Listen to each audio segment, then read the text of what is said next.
Bienvenidos a La Otra Aventura, un espacio dedicado al mundo de los libros. En su profética novela 1984, George Orwell puso en voz de uno de sus personajes la siguiente frase: el poder no es un medio, Winston.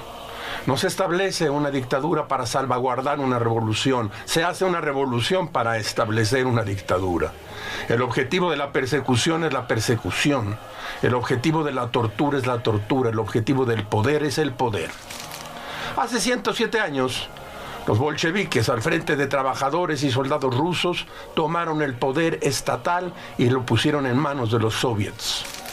Estas fueron las organizaciones gubernamentales formadas por consejos de diputados, obreros y militares que se formaron hacia el final del Imperio Ruso y que dieron forma a la Revolución de Octubre. Todo comenzó entre el 7 y el 11 de marzo de 1917 en la ciudad de Petrogrado, hoy San Petersburgo, cuando huelgas y manifestaciones en contra del régimen zarista desembocaron en la abdicación de Nicolás II. Unos días más tarde, en el Palacio de Tauridi, Vladimir Ilich Ulyanov, alias Lenin, daría lectura a una serie de conceptos que ponían en marcha la siguiente fase de la revolución: la conquista del poder por parte del proletariado y los campesinos de los soviets. Hablo de la tesis de abril. Empezaba uno de los más grandes acontecimientos de la historia humana. Usted ya sabe el desenlace.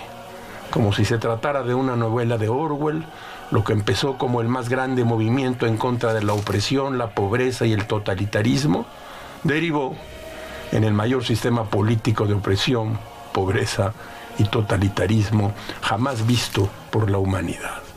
Es por eso que hoy hablaremos de las letras que lograron sobrevivir bajo el largo invierno soviético. Como dijo John Kenneth Galbraith, bajo el capitalismo, el hombre explota al hombre. Bajo el comunismo es justo lo contrario.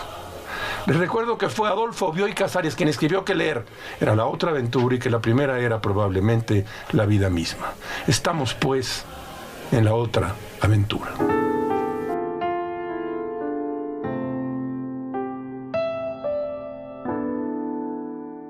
El 16 de marzo de 1917, Lenin vuelve a Petrogrado de su exilio en Suiza. A los 4 días de su llegada dicta la tesis de abril. A partir de entonces su personalidad pasó a ser el centro ideológico del Partido Comunista. En este libro que tengo aquí, La Revolución Rusa, de Richard Pipes, publicado por Debate, aquí en este libro, Pipes escribe que Lenin nunca dejó en su empleo y en su trabajo de hacer pedazos el mundo del presente, que pensaba poco en el mundo del futuro, y que era esa destructividad obsesiva lo que a la vez fascinaba y repelía, inspiraba y aterrorizaba a los intelectuales rusos, ya de por sí propensos a oscilar entre la indecisión hamletiana y la locura quijotesca. Pipes rastrea los años de formación del dirigente bolchevique y logra dibujar la silueta de un Lenin real, de carne y hueso, apartado de la figura mítica que creó para él mismo. A pesar de que habrá pocas figuras históricas de las que se haya escrito tanto como él, la información auténtica es escasa. Escuche usted esta historia sobre los orígenes del líder comunista.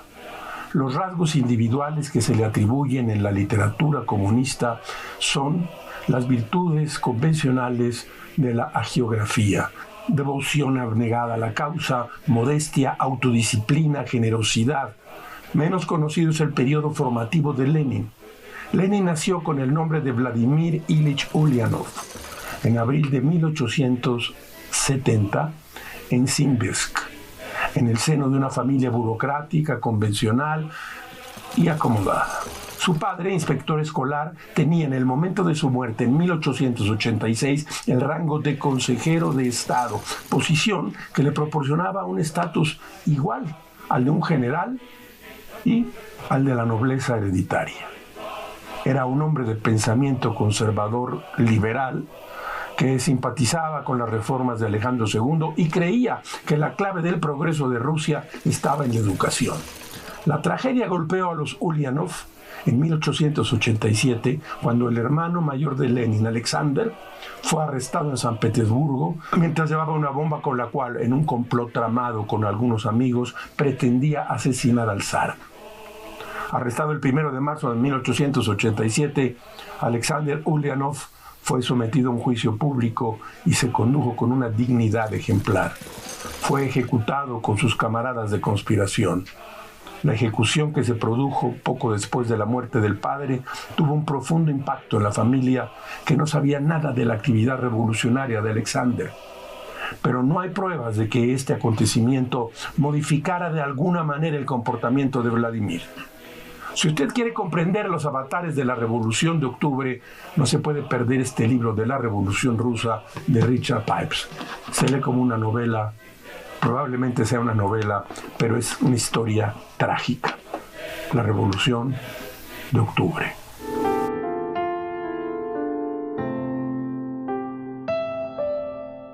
En 1933, Georgi Dimitrov, uno de los altos dirigentes del Partido Comunista Búlgaro, fue acusado de haber sido uno de los provocadores del incendio del Parlamento alemán. Aquel hecho sirvió de excusa a Hitler para reprimir a los comunistas. A pesar de ser detenido, Dimitrov logró salvarse de la condena. En el banco de testigos durante su juicio estuvieron, oiga usted, Joseph Goebbels y Hermann Göring. Fue expulsado de Alemania y recibido, me refiero a Dimitrov, como un héroe en la Unión Soviética. En el libro La experiencia totalitaria, que tengo aquí, mire usted, publicado por Galaxia Gutenberg, Stefan Todorov dice que Dimitrov no sería más que una figura patética o siniestra del comunismo internacional de esa época si no hubiera hecho algo que los demás no hicieron: escribir un diario. Las páginas del diario de Dimitrov abarcan desde el 9 de marzo de 1933 hasta el 6 de febrero de 1949. Durante estos 16 años decisivos para la historia de Europa, Dimitrov anotó día con día los principales acontecimientos de su vida, en buena medida dedicada a la actividad pública. Dimitrov era entonces uno de los hombres de confianza de ¿quién creen ustedes? De Joseph Stalin. Y fue testigo de primera mano de las actitudes erráticas y las órdenes despiadadas del dictador. Cuenta Dimitrov que en una reunión en la que se celebró el 20º aniversario de la Revolución de Octubre, Stalin realizó un brindis con estas palabras: aniquilaremos a todos estos enemigos, aunque sean viejos bolcheviques. Aniquilaremos a todos sus seres queridos, a toda su familia. Eso dijo Joseph Stalin. En el retrato que Todorov realiza de Stalin, nos dice que el dictador soviético tuvo siempre en mente el modelo del artista. Durante sus años de formación en el seminario religioso, leyó con fervor los clásicos de la literatura rusa y occidental. Entre los autores favoritos de Stalin estaban Chekhov y Víctor Hugo. A los 17 años se había convertido en un poeta apreciado en los medios literarios de Georgia. Sin embargo, se alejó poco a poco de esta actividad, pues la acción revolucionaria comenzó a dominar todo su tiempo. Cuenta Todorov, escúchelo usted. Entonces, Stalin se inventa a sí mismo y se convierte en su propia obra. Cambia su fecha de nacimiento, se hace un año más joven, se inventa un nombre, Stalin, en lugar de Shugardili, y se construye los papeles que asumirá en las luchas políticas. Cuando llega a la cima del poder, se interesa por los grandes poetas y artistas de su tiempo. Se ocupa personalmente de su destino y entabla con ellos un juego perverso en el que se alternan la seducción y la brutalidad. No por casualidad, Stalin fascina también a los poetas y artistas que ven en él un espíritu similar al de ellos, aunque actúa en el ámbito infinitamente más amplio del mundo.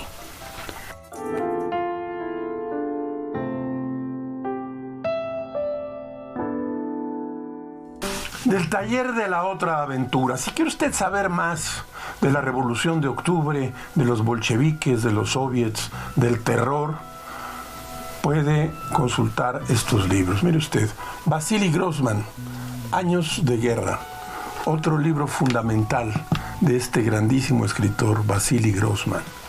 También tenemos un libro que a mí me parece fundamental para entender temas relacionados con la autocracia, la dictadura, el terror. Poder y política y cultura, Edward Said, publicado por Debate. También he traído para el taller Vida y muerte de la democracia de John Kane. Este es un libro realmente notable, útil. Son libros que seguramente no va usted a leer de principio a fin, pero puede tenerlos para consultar un tema, un personaje. Este libro es fundamental. Y aquí, mira, aquí traigo otro que se llama Sobrevivir a la autocracia. Este es de Masha Gessen y está publicado en Taurus. Este es el taller de la otra aventura. Pero si quiere también usted sentarse frente a la televisión, en Netflix se consiguen 2 buenas recientes películas documentales, una de ellas, sobre estos temas. Se llama La Segunda Guerra desde el Frente. Esta segunda tiene una peculiaridad. Ha sido trabajada, remasterizada, y puede usted ver, por ejemplo, a Stalin en color extraordinario. Puede usted ver a Winston Churchill, puede usted ver a todos los personajes políticos que participaron en aquellos años salvajes de la Segunda Guerra Mundial. El taller de la otra aventura.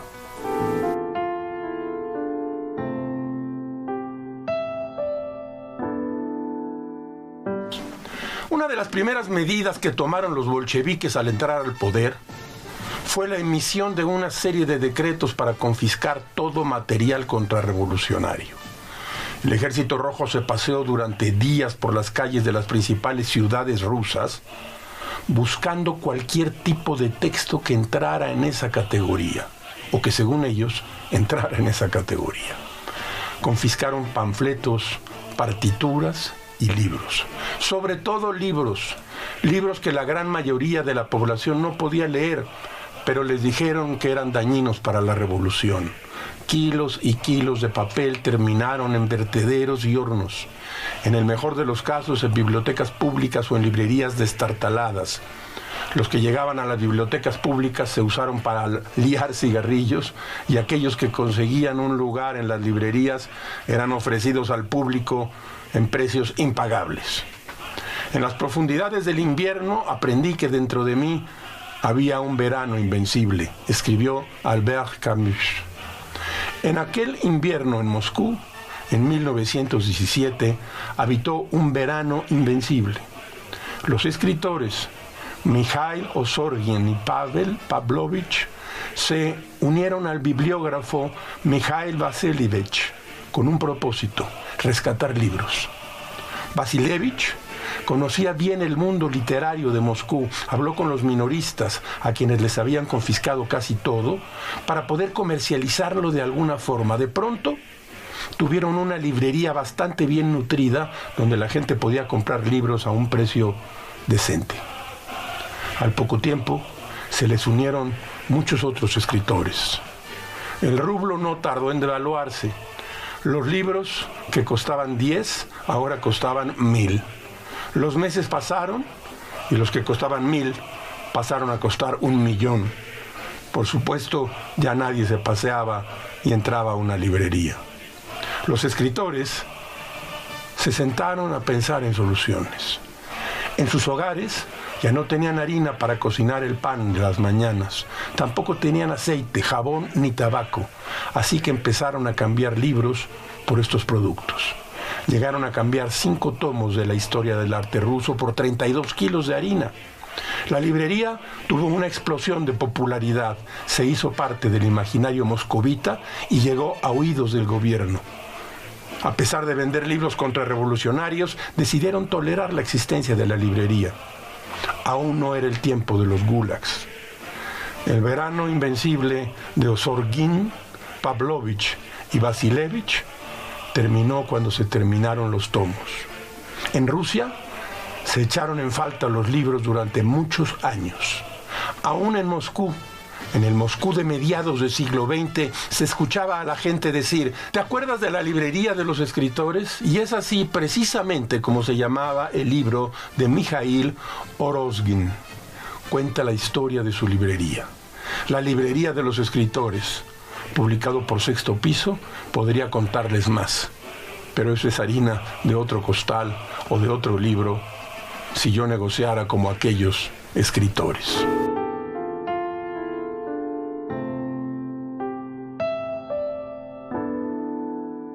En 1937 hubo un censo nacional en la URSS, el primero después del de 1926, que había dado una población de 147 millones.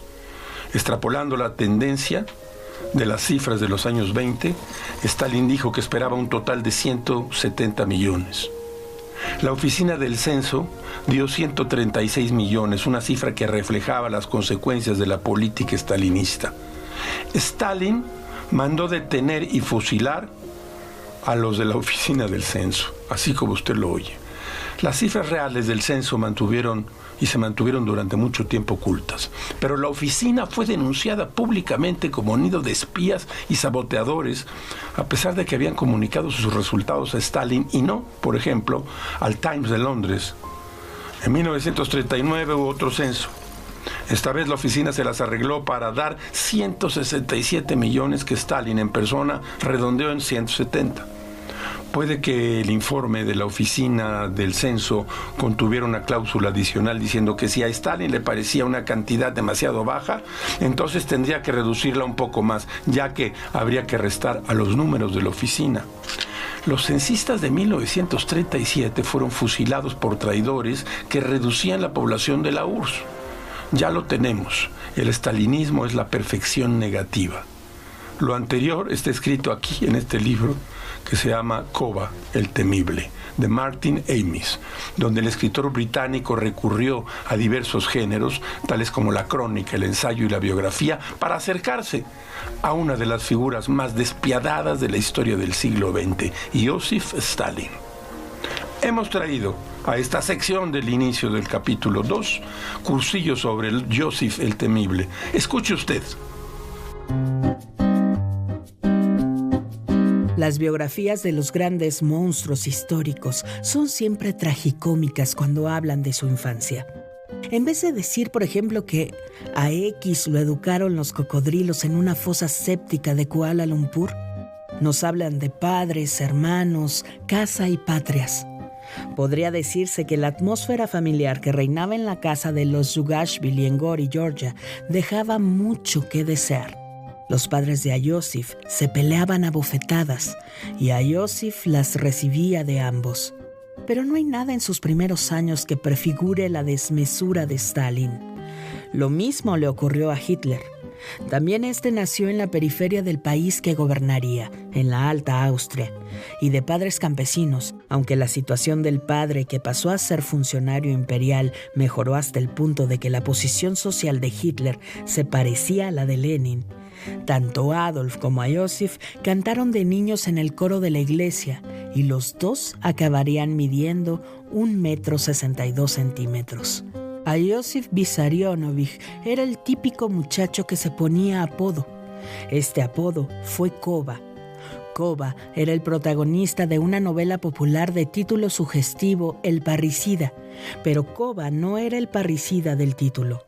Lo más destacado de Koba es que era una figura a lo Robin Hood, azote de los ricos y benefactor de los pobres. Stalin, como se sabe, fue otro apodo que se puso: Hombre de acero, el de acero.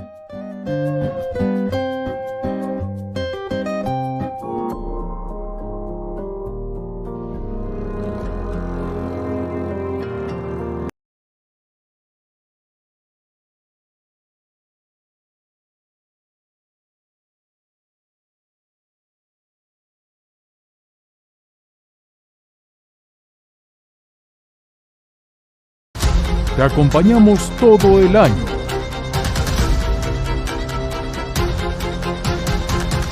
Mantente bien informado a lo largo del día. En tus espacios favoritos. Somos tu central de noticias de confianza.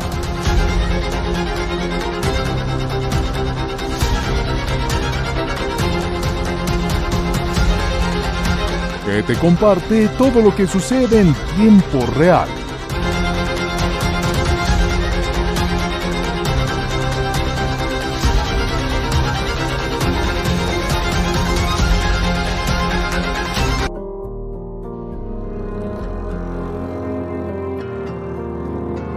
De la mesa de novedades, que en realidad es el almacén de los libros, ha llegado de Anagrama el nuevo libro de Juan Villoro, No soy robot, la lectura y la sociedad digital. Somos ya seres digitales, hemos pasado de la galaxia Gutenberg de McLuhan a la galaxia digital. ¿Cómo afecta nuestra percepción de la realidad? ¿Qué derivas políticas suscita esta revolución tecnológica? Ensayo de Juan Villoro, que mezcla también crónica y autobiografía.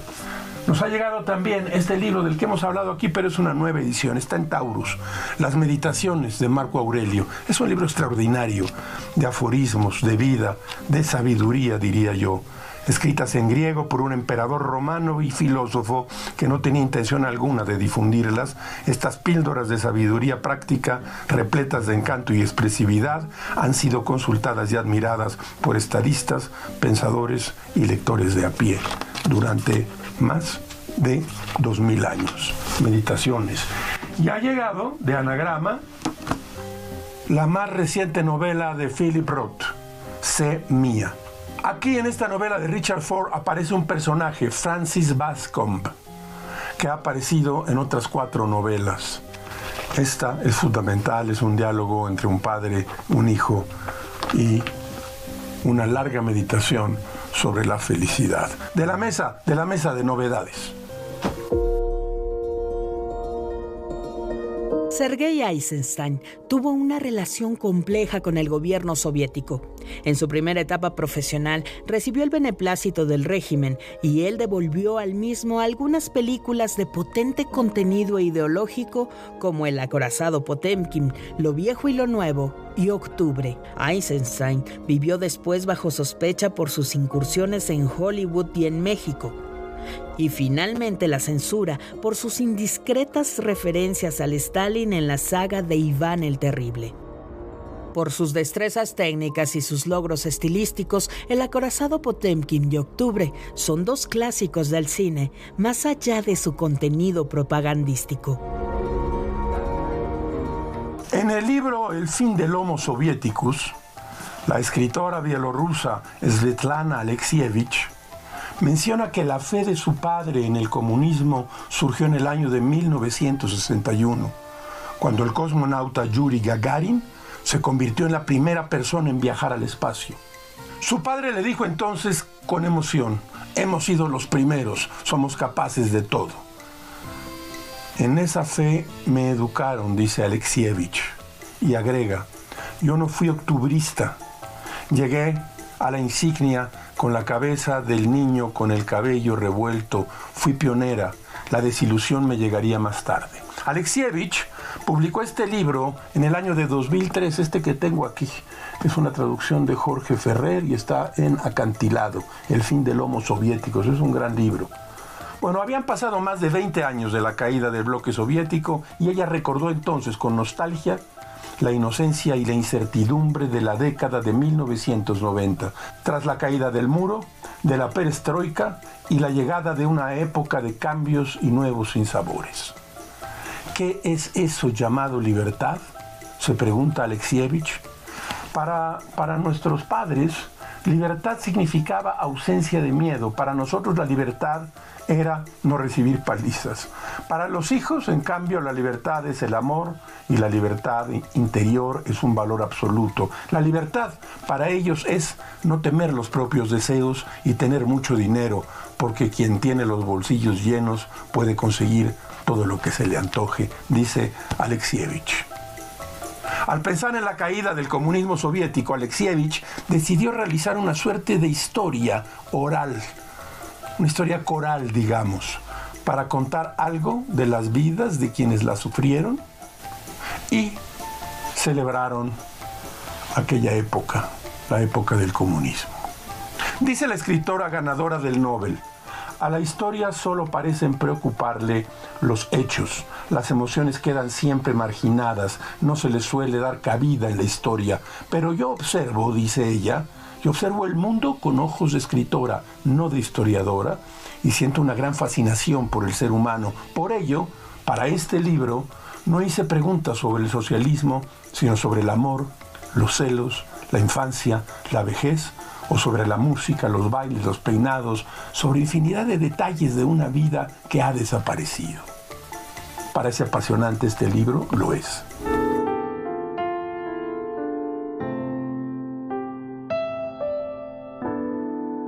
Como todas las semanas, usted encontrará aquí un espacio para la felicidad de las frases célebres. Escuche usted esta. Si el hombre fracasa en conciliar la justicia y la libertad, fracasa en todo. Albert Camus. Hemos llegado al final de esta emisión y de esta aventura. Soy Rafael Pérez Gay y los espero aquí la próxima semana. Abres una puerta y aparece un mundo. Eso es un libro.